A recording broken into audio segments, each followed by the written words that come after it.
در 9 ماه سال جاری قسمی درآمد بودجه نقشه تصویب شده 42,265,580,000 تومان به نقشه گرفته شده. در اجرای شما باشه 39,999,498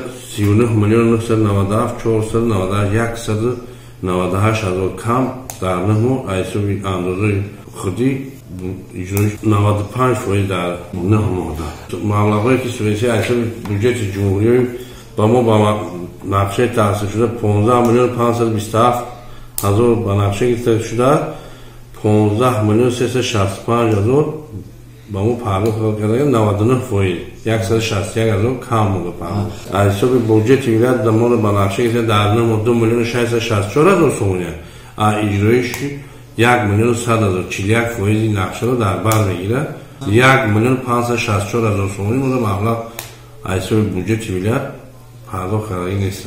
سبب آید اجرای که اجرای اندازی ولایت بوده در بنادرداش اجرایش انداز بوده. بعد ما تشکیل 4 ناحیه که در ولایت 2 نوران حساب ایسال ناحیه یومون شهر مختار لیوکانت ناحیه دنگره همین صبح وارد هم که 2 نوران که پرداخت نکرده همین صبح داد.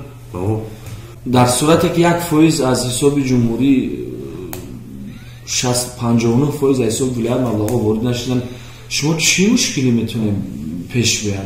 اگر در حالتی که خود بودجه جمهوری پرداخت میشه 1% شه و در اجرایش اندازی که جمهوری میشه ما در پرداخت بده که اگر ایشان پرداخت نشه در اخیر سال اومده میشه فوند حفظ اجتماعی قرضداری میمونه بوده به قدر معاش پرداخت نکنه که فوند حفظ اجتماعی کمتون پرداخت بقیه قرض میمونه.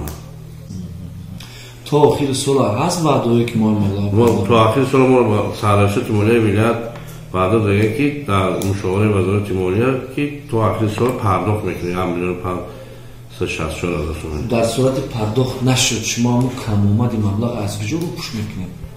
در صورت مبلغ پرداخت نشد یه کم اومد شما پوش کنید هم اجرایش اندازی خیلی موقتی بودجه ناحیه خیلی پرداخت میکنه. مثلا جامعه انداز میگه موزی باهاش پرداخت میکنه در اون حساب و حساب فوندی حفظ اجتماعی قرضداری میمونه در تشکیل مؤسسه بودجه‌ای.